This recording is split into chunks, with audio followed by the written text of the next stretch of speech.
Merhaba arkadaşlar, örgü kanalıma hoş geldiniz. Kız çocuklarımız için hem kolay hem de güzel bir bebek takımı yaptım. Bakın bu şekilde güzel bir ayakkabı, güzel bir saç bandı var bakın bu şekilde. Kilot var bakın böyle arkadaşlar. Bir de güzel bir elbise modeli var. Ben bunların anlatımını yaptım. YouTube kanalıma yükledim. Bu saç bandından, kilottan ve ayakkabıdan yapmak isterseniz izlediğiniz bu videonun açıklama bölümünde bulunan bunların linkine tıklarsanız siz de bir takım yapabilirsiniz. Biz bugün bu güzel elbiseyi yapacağız arkadaşlar. Tığ işi çok kolay ve güzel bir elbise modeli. Bakın çiçek ile süsledim. Arkadan düğmeli yaptım. 2 tane düğme kullandım burada.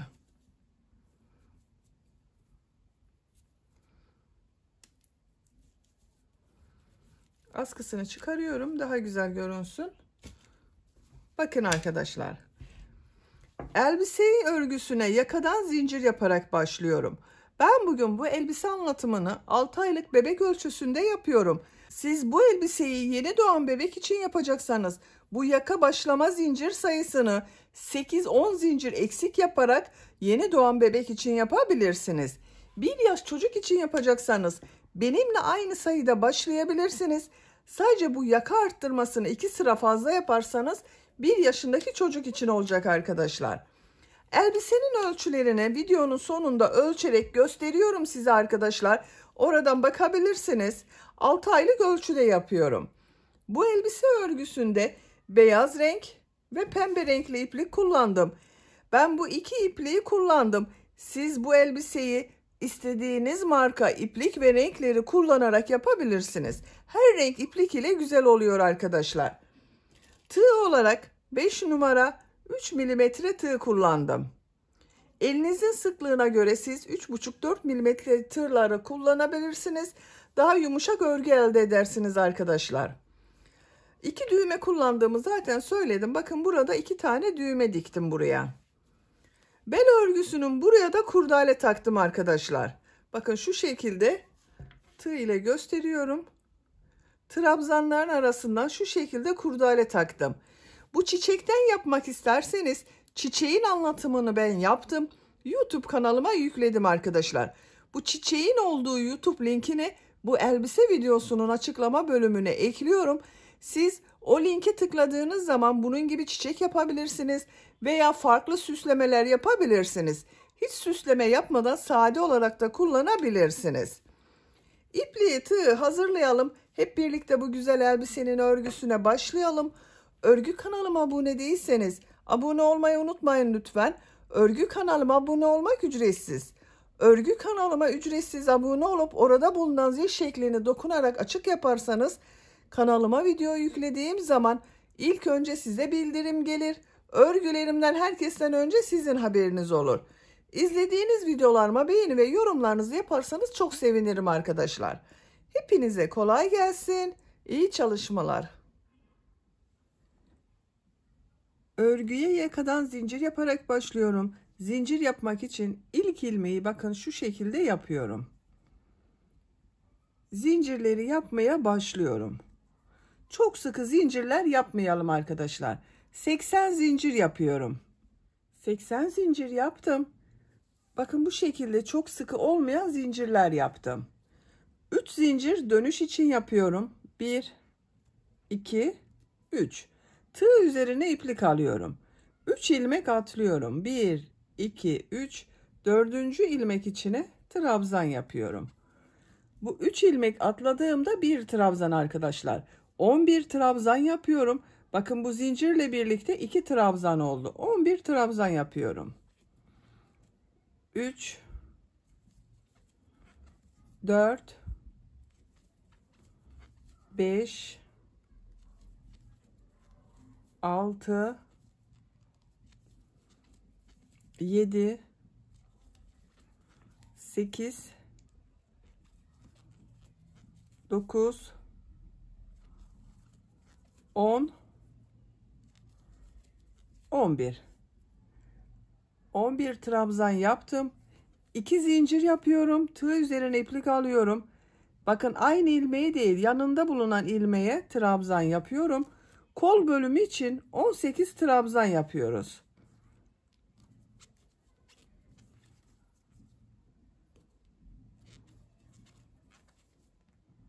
Bakın 3 trabzanı yaptım. 18 trabzanı tamamlayalım. Kol bölümü için 18 trabzan yaptım. 2 zincir yapıyorum. Tığ üzerine iplik alıyorum.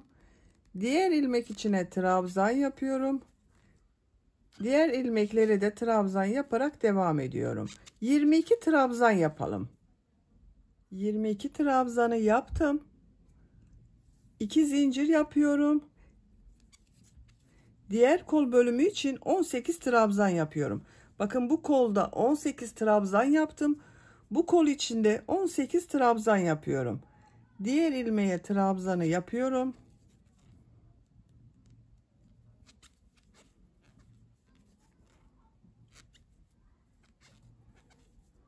18 trabzanı yapalım. Diğer kol içinde 18 trabzanı yaptım. 2 zincir yapıyorum. Tığ üzerine iplik alıyorum. İlk ilmek üzerine trabzan yapıyorum. Buraya da 11 trabzan yapıyorum arkadaşlar. Bakın buraya 11 trabzan yaptım. Burayı da 11 trabzan yapıyorum. 1 2 3 4 5 6 7 8 9 10 11 trabzan yaptım. Bakın arkadaşlar, bu sırada yaka ayrımlarını yaptım. Buralara 11 trabzan yaptım. Kol için 18 trabzan yaptım. Bunun ikisinin toplamı olan buraya da 22 trabzan yaptım. Siz bunu yeni doğan bebek için yapıyorsanız buraları 9 trabzan yapabilirsiniz. Bunun toplamı olarak burayı 18 trabzan yapabilirsiniz. Bu kol bölümlerini de 12-13 trabzan olarak yapabilirsiniz. Daha büyük çocuk için yapacaksanız da buraları kaç trabzan yaptıysanız buraya yaptığımız trabzanı 2 katı yapacaksınız arkadaşlar. 12 trabzan yaptıysanız burayı 24 trabzan, kol bölümünde 20-22 trabzan yapabilirsiniz. Şimdi ikinci sıradayız. Bir zincir yapıyorum, örgüyü çeviriyorum. İlk ilmek üzerine trabzan yapıyorum. Diğer ilmekleri de trabzan yaparak devam ediyorum. Bu arttırma yapacağımız 2 zincire kadar devam edelim. Arttırma yapacağım yere kadar bakın trabzanları yaptım. 11 trabzan yaptım buraya arkadaşlar. Tığ üzerine iplik alıyorum. Bu arttırma yerine bir trabzan, 2 zincir, bir trabzan yapıyorum.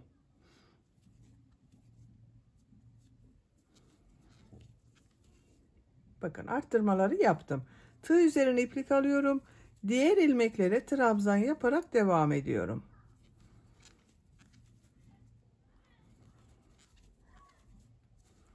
Arttırma yerine kadar devam edelim. Diğer arttırma yerine kadar trabzanları yaptım. Buraya bir trabzan, 2 zincir, bir trabzan yapıyorum.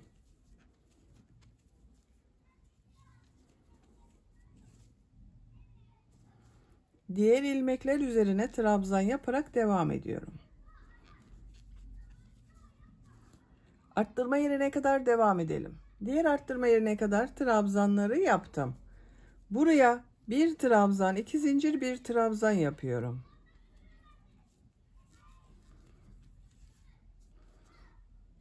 İlmekler üzerine trabzan yaparak devam ediyorum. Buraya kadar devam edelim. Arttırma yerine kadar trabzanları yaptım. Buraya bir trabzan, 2 zincir, bir trabzan yapıyorum.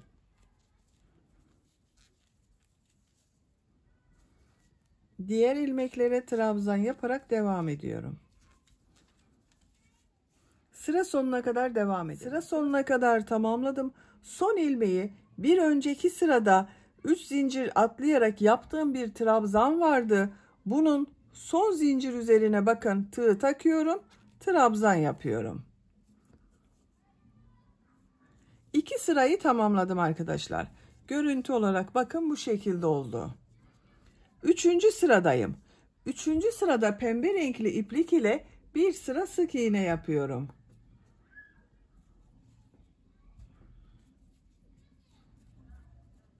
İlmek rengini pembe renkli yapıyorum. Bir zincir yapıyorum, örgüyü çeviriyorum. İlk ilmek üzerine sık iğne yapıyorum.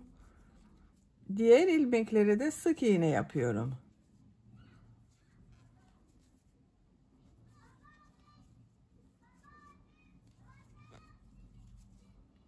Arttırma yerine kadar devam edelim. Arttırma yerine kadar bakın sık iğneyi yaptım. Buraya bir sık iğne, 2 zincir, bir sık iğne yapıyorum arttırma yerine.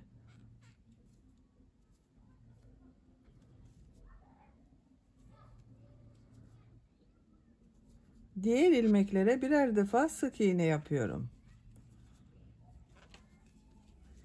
Diğer arttırma yerine kadar devam edelim. İlmekler üzerine sık iğne yaparak arttırma yerine kadar tamamladım. Arttırma yerine bir sık iğne, 2 zincir, bir sık iğne yapıyorum. Diğer ilmeklere birer defa sık iğne yapıyorum. Bu arttırma yerinde de bir sık iğne, 2 zincir, bir sık iğne yapalım. Diğer ilmeklere birer defa sık iğne yapalım. Sıra sonuna kadar tamamlayalım. Sıra sonuna kadar sık iğne yaparak tamamladım. Arttırma yerlerinde bir sık iğne, 2 zincir, bir sık iğne yaptım. Pembe renkli ipliği kesiyorum.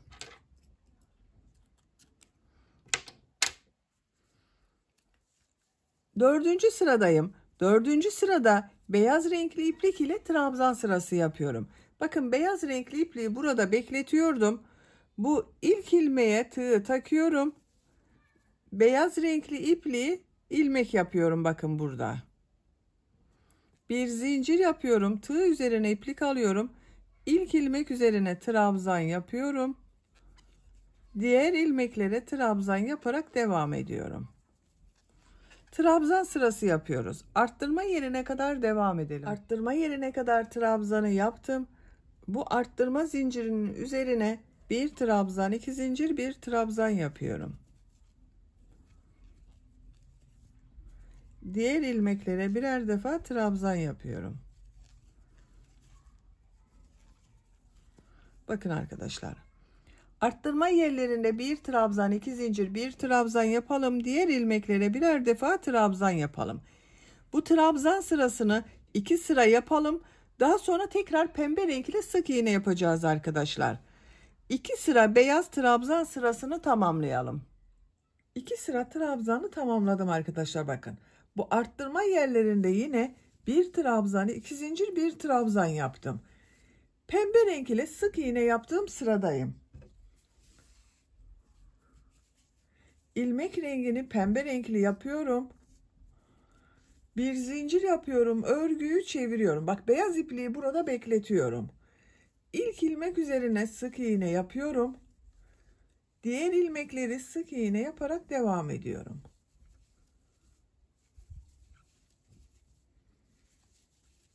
Arttırma yerine kadar devam edelim. Sık iğne yaparak buraya kadar tamamladım. Bu 2 zincir üzerine bir sık iğne, 2 zincir, bir sık iğne yapıyorum. Diğer ilmeklere sık iğne yaparak devam ediyorum. Bakın arkadaşlar. Bir sık iğne, 2 zincir, bir sık iğne yaptım. Burada ve burada yine bir sık iğne, 2 zincir, bir sık iğne yapalım. Sıra sonuna kadar devam edelim. Sonraki sırada bu ipliği bak şuradan burada yaptığımız gibi üst ilmeğe alalım. Bak şu şekilde ilmek yapalım. Bir zincir yapıp trabzan sırası yapalım. 2 sıra trabzan sırası, bir sıra sık iğne yapıyorum. Arttırma yerlerinde hep bak bir trabzan, 2 zincir, bir trabzan, bir sık iğne, 2 zincir, bir sık iğne olarak yapıyorum. Yaka örgüsünü yapacak olduğunuz çocuğun büyüklüğüne göre arttırmalar yaparak tamamlayalım. Yaka örgüsünü her sırada arttırmalar yaparak yapacağım ölçüye göre tamamladım. Kaç sıra yaptığımı sayıyorum. Bak 3 sıra pembe renk iplik ile sık iğne yaptım. 2, 4, 6, 8 sıra beyaz renk iplik ile trabzan sırası yaptım. Santimetre olarak ölçüyorum. 9 santimetre yükseklik var. Benim yapacağım ölçü için bu yeterli. Siz biraz büyük olsun istiyorsanız 1 veya 2 sıra arttırmalara devam edebilirsiniz. Bak bu sırada bir sıra pembe renk iplik ile sık iğne yapıp bir sırada trabzan sırası 1-2 sıra devam ederseniz daha büyük ölçüde olur arkadaşlar. Açık olarak görelim. Bakın bu şekilde. Bu sırada kolları gövdeden ayırıyorum. Örgüye artık gövdenin örgüsüyle devam ediyorum. Bir zincir yapıyorum. Örgüyü çeviriyorum. İlk ilmek üzerine trabzan yapıyorum. Diğer ilmeklere trabzan yaparak devam ediyorum. Bu arttırma yaptığımız yere kadar devam edelim. Arttırma yapacağım yere kadar bak tamamladım. Bu arttırma yerine 2 trabzan yapıyorum.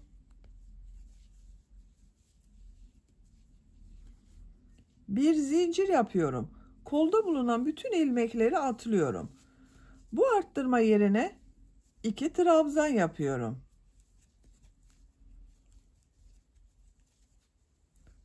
Diğer ilmeklere trabzan yaparak devam ediyorum.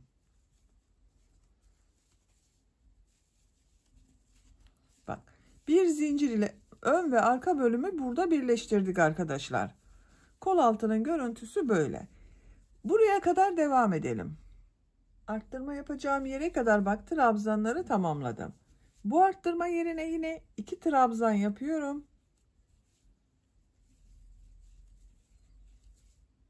Bir zincir yapıyorum. Tığ üzerine iplik alıyorum. Kolda bulunan bütün ilmekleri atlıyorum. Bak bu arttırma yerine 2 trabzan yapıyorum. Diğer ilmeklere trabzan yaparak devam ediyorum.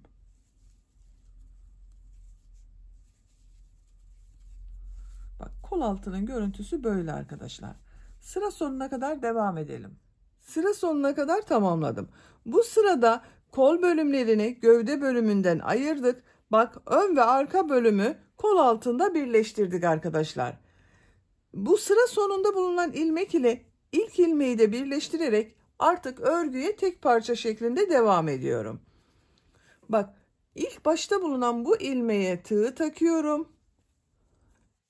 İplik aldım. İlmek içinden çektim. Tığ üzerinde bulunan ilmekten de çektim arkadaşlar. Bakın burayı birleştirdim. Artık örgü tek parça olacak. Trabzan sırasının şeklinin değişmemesi için yine örgüyü değiştiriyorum. Bakın yuvarlak oldu ama 2 zincir yapıyorum. Örgüyü çeviriyorum. Yine trabzan sırası yapıyorum. İlk ilmek üzerine trabzan yapıyorum. Diğer ilmeklere de trabzan yaparak devam ediyorum.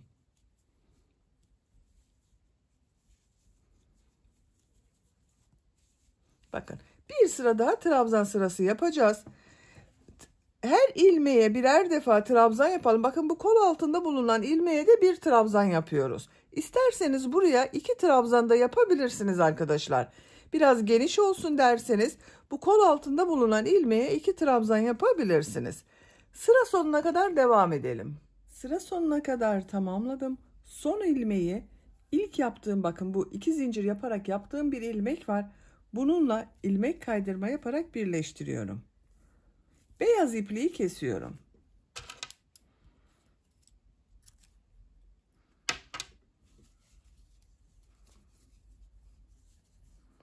İlmeğin içinden çektim. Bakın arkadaşlar. Görüntüsü böyle oldu. Şimdi elbisenin model bölümünü yerleştiriyorum. Model bölümünü pembe renkli yapıyorum. Siz bu robayı ne renk yaptıysanız o renk yapabilirsiniz arkadaşlar. İsterseniz beyaz olarak da modele devam edebilirsiniz. Ben pembe renkli yapmayı tercih ediyorum. Bakın. Bu ilmekten bir ilmek yapıyorum. Birleştirme yaptığım yerden 3 zincir yapıyorum. 1 2, 3.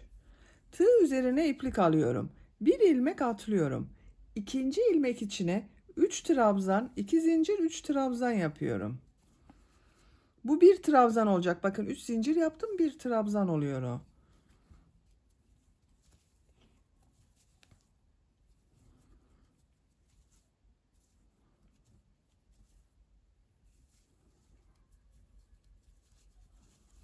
Aynı ilmek içine 3 trabzan, 2 zincir, 3 trabzan yapıyorum. Tığ üzerine iplik alıyorum. Bir ilmek atlıyorum. İkinci ilmeğe bir trabzan yapıyorum. Tığ üzerine iplik alıyorum. Bir ilmek atlıyorum. İkinci ilmeğe burada yaptığım gibi 3 trabzan, 2 zincir, 3 trabzan yapıyorum.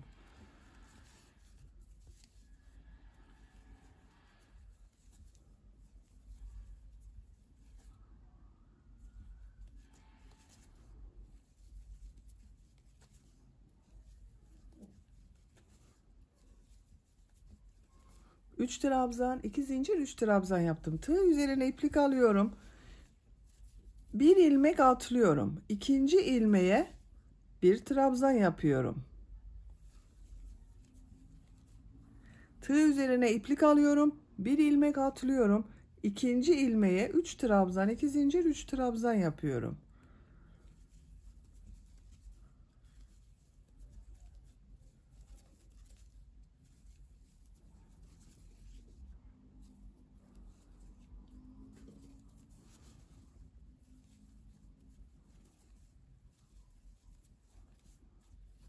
Tığ üzerine iplik alıyorum. Bir ilmek atlıyorum. Bir trabzan yapıyorum. Bakın modeli bu şekilde. Sıra sonuna kadar devam edelim. Modelleri yaparak sıra sonuna kadar tamamladım. Son modeli de bakın bu ilmeğe yaptım. Arada ilmek kalmadı trabzandan önce bakın. Modelden önce de ilmek atlamadım. Model denk gelmesi için ikinci ilmeğe bakın modeli yerleştirdim. Bu model ile ilk yaptığım bu 3 zincirden oluşan trabzanı ilmek kaydırma yaparak birleştiriyorum. Bakın sırayı birleştirdim. Bir sıraya kaç model yaptığımı sayıyorum. 2, 4, 6, 8, 10, 12, 14, 16, 18, 20, 22, 24 model. Bir sırada 24 model var. Bakın görüntüsü böyle oldu arkadaşlar. İkinci sıradayız. Model sırasının ikinci sırasındayız. Bir zincir yapıyorum. Tığ üzerine iplik alıyorum. Bu sırada bu tek yaptığım trabzanları boşluktan alarak trabzan yapıyorum. Model ortasında bulunan 2 zincir üzerine de 3 trabzan, 2 zincir, 3 trabzan yapıyorum. Bakın bu ilk 3 zincir yaparak yaptığım trabzanı şu şekilde tığı boşluğa takıyorum. İlmek aldım. Trabzan yapıyorum. Çok sıkı yapmıyorum bu trabzanı. Tığ üzerine iplik alıyorum. Model ortasına 3 trabzan, 2 zincir, 3 trabzan yapıyorum.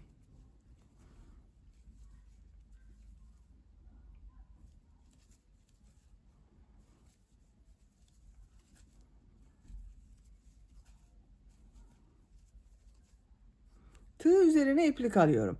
Bakın bu tek yaptığım trabzanı boşluktan alıyorum. Şu şekilde tığı boşluğa takıyorum. İlmek aldım. Uzun yapıyorum trabzan arkadaşlar. Çok sıkı yapmıyorum bu trabzanı. Bir trabzan yapıyorum. Tığ üzerine iplik alıyorum. Model ortasına 3 trabzan, 2 zincir, 3 trabzan yapıyorum.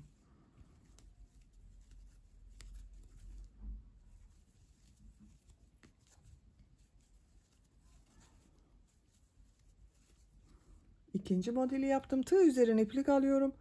Bu trabzanı boşluktan alıyorum. Trabzan yapıyorum. Model ortasına 3 trabzan, 2 zincir, 3 trabzan yapıyorum.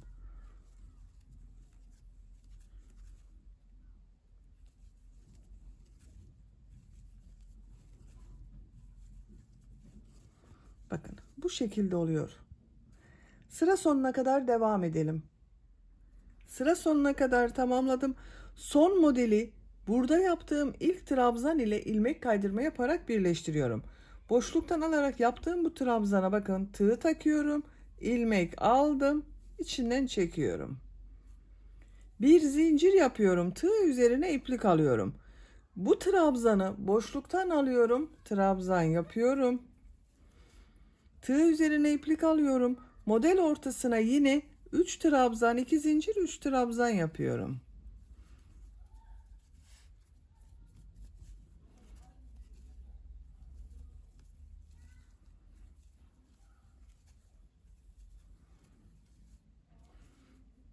Bu trabzanı boşluktan alıyorum. Trabzan yapıyorum. Bakın bunu uzatarak yapıyorum arkadaşlar.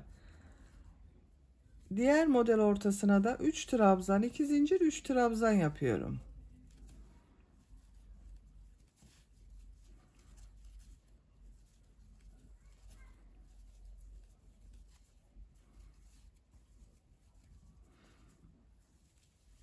Tek trabzan yapıyorum. Bakın bu şekilde. Elbisenin etek örgüsü bu şekilde devam edecek. Bu modelli bölümü tercihinize ve yapacak olduğunuz çocuğun büyüklüğüne göre istediğiniz kadar model sırasını tekrarlayarak tamamlayalım. Elbisenin etek bölümünü 14 model sırası yaptım. 1, 2, 3, 4, 5, 6, 7, 8, 9, 10, 11, 12, 13, 14. Burada bitirmedim arkadaşlar. Modellere devam edeceğiz. Ama ben bu 15. sırada renk değiştirmek istiyorum. Bir sıra beyaz renk, bir sıra pembe renk yapacağız. Onun için o geçişi size göstermek istedim. Bakın burada ilmek kaydırma yaparak birleştirdim. Siz tek renk yapacaksanız aynı şekilde modellere devam edebilirsiniz. Renk değiştirmenize gerek yok. İlmek rengini beyaz yapıyorum. Bir zincir yapıyorum. Tığ üzerine iplik alıyorum. Aynı modeli aynı şekilde yapıyorum bakın.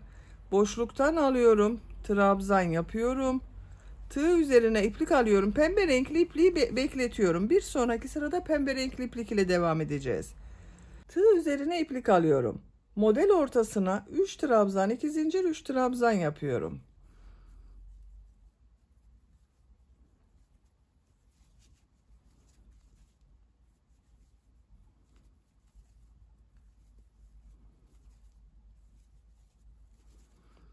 Bu tek trabzanı boşluktan alıyorum. Trabzan yapıyorum. 3 trabzan, 2 zincir, 3 trabzan yapıyorum. Modelde herhangi bir değişiklik yapmadım. Aynı şekilde devam ediyorum. Bir sonraki sırada pembe renkli yapacağız. Bir daha sonraki sırada beyaz renkli. Bu şekilde renkleri dönüşümlü yapacağız. Modeli değişiklik yapmadım. Elbisenin etek örgüsüne bu renkleri değiştirerek devam edelim. Siz tek renk yapıyorsanız bu beyaz renkliye başlamanıza gerek yok arkadaşlar. Aynı şekilde devam edebilirsiniz. Etek örgüsünü tamamlayalım. Model bölümünü 18 sıra olarak yaptım arkadaşlar. 14 sırayı pembe renkli olarak yaptım. 15. sırada beyaz renkli yaptım. 16. sırayı pembe renkli yaptım. 17. sırayı beyaz renkli yaptım. 18. sırayı pembe renkli yaptım. İlmek kaydırma yaparak bakın sıra sonunda birleştirdim. Pembe renkli ipliği kesiyorum burada.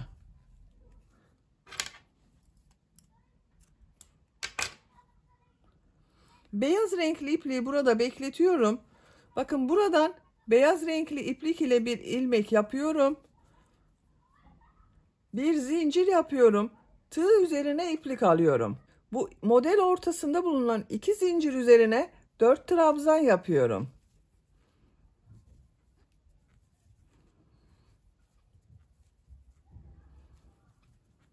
Dört trabzanı yaptım. 2 zincir yapıyorum. Bakın bu en son yaptığım trabzanın şu ilmeğe tığ takarak minik bir pıtırcık model yapıyorum. Bu 2 zincir üzerine 4 trabzan daha yapıyorum.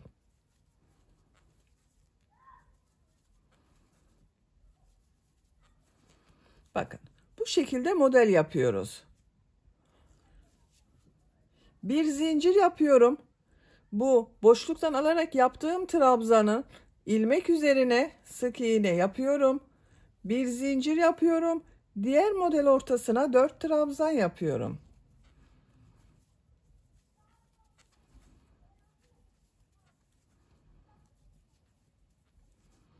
İki zincir yapıyorum. Bakın bu en son yaptığım trabzanı ilmeğe tığ takıyorum. Tekrar gösteriyorum arkadaşlar. Bakın şu ilmeğe tığ takıyorum. İlmek aldım. Sık iğne yapıyor gibi yaptım. Buraya minik bir pıtırcık yaptım. Tığ üzerine iplik alıyorum. Buraya 4 trabzan daha yapıyorum.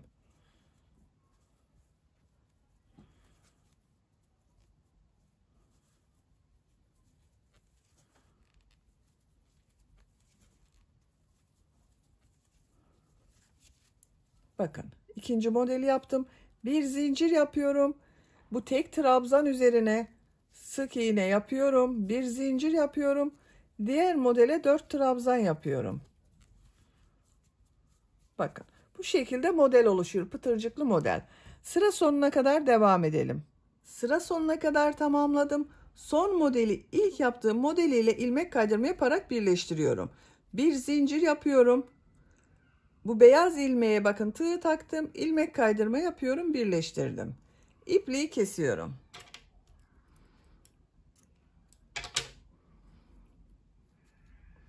Bakın arkadaşlar etek örgüsünü böylece tamamlamış oldum. Görüntüsü böyle oldu. Bakın çok güzel oldu. Şimdi bu yaka çevresinden de beyaz renkli iplik ile bir sıra sık iğne yapıyorum. Sık iğneyi yaparken buraya da düğme iliği yapıyorum arkadaşlar. Bakın bu birleştirme yaptığım ilmekten iplik bağlıyorum. Bir ilmek yapıyorum. Sık iğne yapıyorum. Bu her trabzan sırasına 2 sık iğne ayarlarsanız güzel düzgün görünüyor. El sıklığınıza göre bazılarına birer defa sık iğne de yapabilirsiniz. Diğer ilmeklere de sık iğne yapıyorum bakın. Düğme iliğinin birisini bu yaka başlangıcına, bir diğerinde bakın şu şekilde katlıyorum ortaya. Buraya yapacağız arkadaşlar. Buraya kadar sık iğne yapıyorum.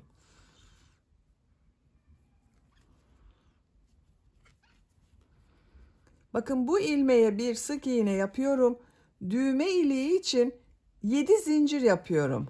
2, 3, 4, 5, 6, 7. Aynı ilmek içine sık iğne yapıyorum. Bakın bir düğme iliğini yaptım. Diğerini buraya yapacağız. İlmeklere sık iğne yapıyorum. Yaka başlangıcına kadar devam edelim. Sık iğne yaparak bakın buraya kadar tamamladım arkadaşlar. Diğer düğme iliğini de buraya yapıyorum. Düğme iliği için 7 zincir yapıyorum. 1, 2, 3, 4, 5, 6, 7. Aynı ilmek içine sık iğne yapıyorum. Sık iğne yapıyorum. Yaka çevresinde de sık iğne yaparak devam ediyorum. Bakın ilk ilmeğe sık iğne yapıyorum. Diğer ilmeklere de sık iğne yapıyorum. Birer defa sık iğne yapıyoruz.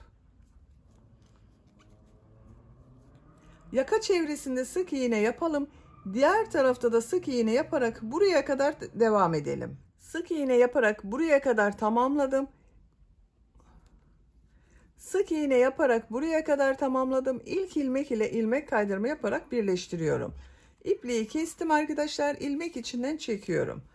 Bakın yakanın bu tarafta sık iğne yaptım. Buraya düğme iliği yaptım. Buraya düğmesini dikeceğiz. Yaka çevresinde de bir sıra sık iğne yaptım. Bakın çok düzgün oldu. Şimdi kol örgüsünü yapalım. Kol örgüsünde burada yaptığım modeli yapacağız. İlk önce bir sıra trabzan sırası yapıyorum. Kol altından başlıyorum. İpliği bir defa bağlıyorum.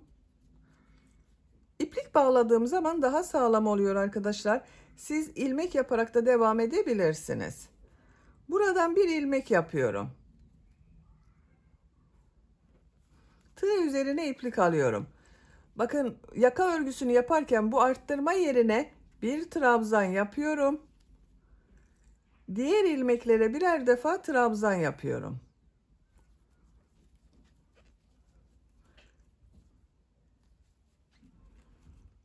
Sıra sonuna kadar devam edelim. Sıra sonuna kadar tamamladım. Sıra sonunda bakın bu arttırma yerine de bir trabzan yapıyorum. Bu kol altında yaptığım ilmek ile ilmek kaydırma yaparak birleştiriyorum. Bir sıra trabzan sırası yaptım. Şimdi etek ucunda yaptığım bu modeli yapıyoruz arkadaşlar. Tığ üzerine iplik alıyorum. 2 ilmek atlıyorum. 3. ilmeğe 3 trabzan yapıyorum. Kolda bakın 4 trabzan yapmadım. 3 trabzan yapıyorum. 2 zincir yapıyorum. Bu ilk bak son yaptığım trabzanın ilmekten alıyorum. Sık iğne yapıyorum. Pıtırcık modeli yapıyorum. 3 trabzan yapıyorum.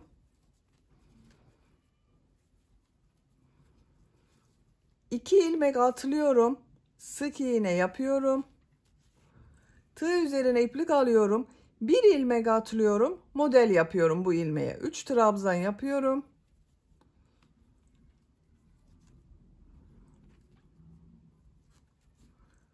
Pıtırcık modeli yapmak için 2 zincir yapıyorum. İlmekten sık iğne yapıyorum. 3 trabzan yapıyorum.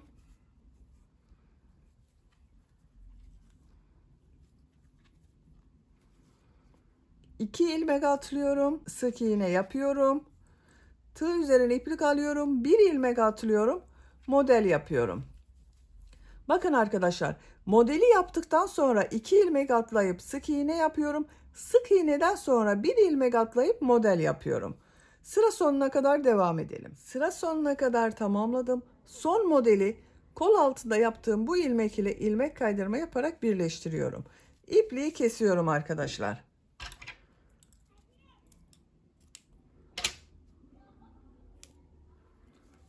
Bakın bu şekilde oldu.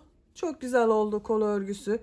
Diğer kol örgüsünde bu kol örgüsünü başladığımız gibi başlayıp tamamlayalım gelelim.